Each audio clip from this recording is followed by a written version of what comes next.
السلام عليكم ورحمة الله وبركاته. الصلاة والسلام على أشرف رسول الله وعلى آله وأصحابه أجمعين، أما بعد. يا أيها الذين آمنوا استجيبوا لله وللرسول إذا دعاكم لما يحييكم. صدق الله العظيم. قال النبي صلى الله عليه وسلم: أم القرآن هي أم القرآن، وهي فاتحة الكتاب، وهي السبع المثاني. ഏറ്റവും സ്നേഹം നിറഞ്ഞ മുഅ്മിനീങ്ങളെ, മുഅ്മിനാത്തുകളെ, പരിശുദ്ധമായ ഫാത്തിഹയുടെ അഴമേറിയ വിശദീകരണങ്ങളിലേക്കാണ് നാം ചർച്ച ചെയ്തുകൊണ്ടിരിക്കുന്നത്. മഹാന്മാർ പറയുന്നു, മുഫസ്സിരീങ്ങൾ പറയുന്നു, ഈ ഫാത്തിഹയിൽ 25 കലിമത്തുകൾ, 25 പദങ്ങളും 113 ഹർഫുകളും അക്ഷരങ്ങളും ഉൾക്കൊണ്ടിട്ടുണ്ട് ഈ ഫാത്തിഹയിൽ.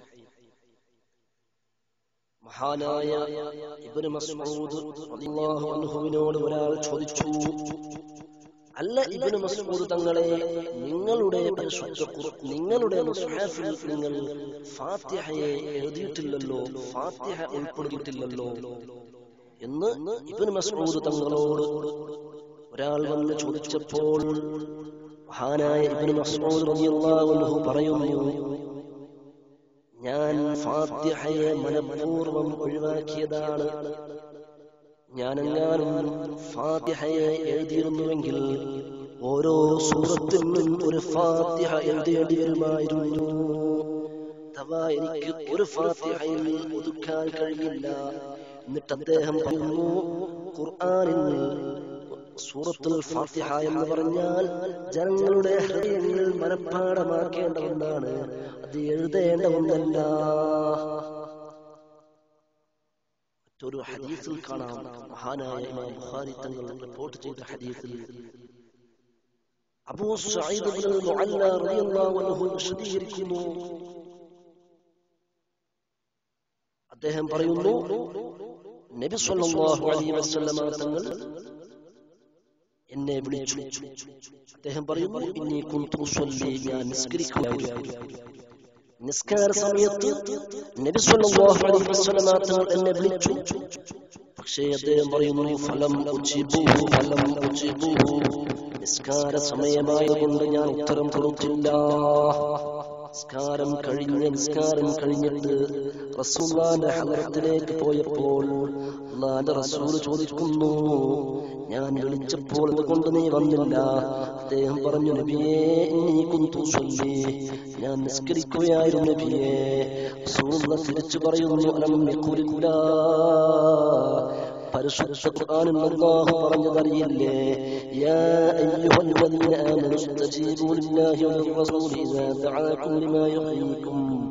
ഓ സത്യവിശ്വാസികളെ, നിങ്ങളെ സൽഭാന്താവിലേക്ക് ക്ഷണിക്കാൻ വേണ്ടി, സച്ചിരതരാക്കാൻ വേണ്ടി നിങ്ങളെ അല്ലാഹും റസൂലും വിളിച്ചാൽ ആ വിളിക്ക് ഉത്തരം കൊടുക്കണം എന്ന് ഖുർആനിൽ പറഞ്ഞതറിയില്ലേ?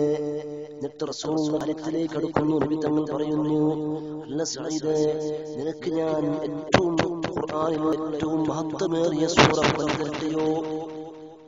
ലഉഅല്ലിമന്നക അഅ്ളമ സൂറത്തുൻ ഫിൽ ഖുർആൻ, ഖുർആനിലുള്ള ഏറ്റവും വലിയ സൂറത്ത് നിനക്ക് ഞാൻ ഈ പള്ളിയിൽ നിന്ന് പുറപ്പെടുന്നതിന് മുമ്പായി നിനക്ക് ഞാൻ ഖുർആനിലുള്ള ഏറ്റവും വലിയ സൂറത്ത് നിനക്ക് ഞാൻ പഠിപ്പിച്ചു തരട്ടെയോ?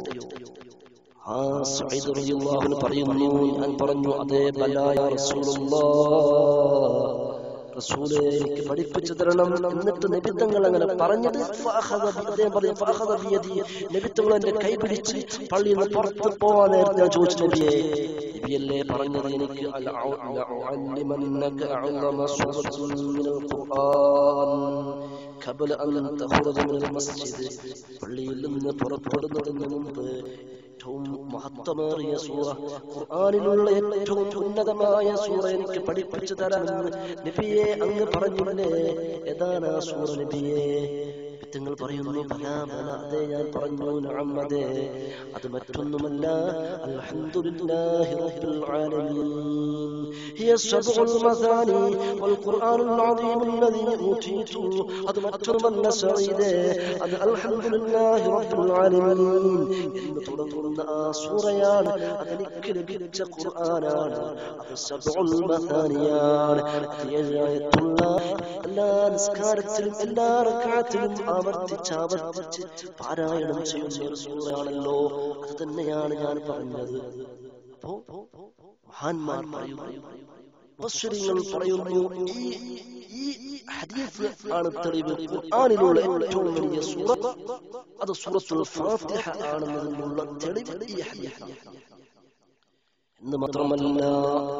എന്ന് മാത്രമല്ല ഈ ഫാത്തിഹയിൽ ഖുർആനിന്റെ എല്ലാ ലക്ഷ്യങ്ങളും അടങ്ങിയിരിക്കുന്നു. ഫാത്തിഹയുടെ ഈ 7 ആയത്തിൽ ഖുർആനിൽ 114 സൂറകളിൽ 113 സൂറത്തുകളിൽ അല്ലാഹു എന്തൊക്കെ ഉദ്ദേശിച്ചിട്ടുണ്ടോ അതൊക്കെയും ഈ ഫാത്തിഹയിൽ അടങ്ങിയിരിക്കുന്നു. അതുകൊണ്ടാണ് വെറും 7 ആയത്തുള്ള ഈ ഫാത്തിഹയിൽ എല്ലാം അടങ്ങിയതുകൊണ്ടാണ് ഇതിന്റെ പേര് ഉമ്മുൽ ഖുർആൻ എന്ന് പറയുന്നത്. ഉമ്മുൽ ഖുർആൻ, ഖുർആനിന്റെ മാതാവ് എന്ന പേര് തന്നെ ഇതിന് കിട്ടിയത്. ഇതിൽ എല്ലാം അടങ്ങിയിരിക്കുന്നു. എല്ലാ കാര്യങ്ങളും ഇതിൽ അടങ്ങിയിട്ടുണ്ട്. നബി സല്ലല്ലാഹു അലൈഹി വസല്ലം തങ്ങൾ തന്നെ പറഞ്ഞത് ഹിയ ഉമ്മുൽ ഖുർആൻ, ഇത് ഖുർആനിന്റെ മാതാവാണ്. മഹാനായ ഹസനുൽ ബസ്രി റഹിമഹുല്ലാഹ് പറയുന്നു, പരിശുദ്ധ ഖുർആനിൽ അല്ലാഹു തആല മുൻകഴിഞ്ഞു പോയ എല്ലാ വേദഗ്രന്ഥങ്ങളുടെയും എല്ലാ കഥകളും എല്ലാ സംഭവ വികാസങ്ങളും അല്ലാഹു ഖുർആനിൽ പറഞ്ഞിട്ടുണ്ട്. എന്നാൽ ഖുർആനിനെ കുറിച്ചുള്ള എല്ലാ വിശദീകരണങ്ങളും ഈ ഫാത്തിഹയിൽ പറഞ്ഞിട്ടുണ്ട്. നോക്കണം അദ്ദേഹത്തിന്റെ വാക്കുകൾ. ഖുർആനിനെ കുറിച്ചുള്ള എല്ലാ വിശദീകരണങ്ങളും എല്ലാ ആന്തരികമായ അർത്ഥങ്ങളും ഈ ഫാത്തിഹയിലുണ്ട്. എന്നിട്ട് അദ്ദേഹം പറയുന്നു, ആരെങ്കിലും ഖുർആനിന്റെ തഫ്സീർ മനസ്സിലാക്കാൻ ഉദ്ദേശിക്കുകയാണെങ്കിൽ ഫാത്തിഹയുടെ തഫ്സീർ മനസ്സിലാക്കിയാൽ മതി. ഖുർആനിന്റെ വ്യാഖ്യാനം മനസ്സിലാക്കാൻ ഉദ്ദേശിച്ചാൽ പഠിക്കേണ്ട പ്രകാരം ഫാത്തിഹ പഠിച്ചാൽ തന്നെ മതി. ഏതായാലും ഇൻഷാ അല്ലാഹ് ഇനിയും വരും എപ്പിസോഡുകളിൽ നമുക്ക് വീണ്ടും ചർച്ചകളിലേക്ക് മുന്നോട്ട് പോകാം.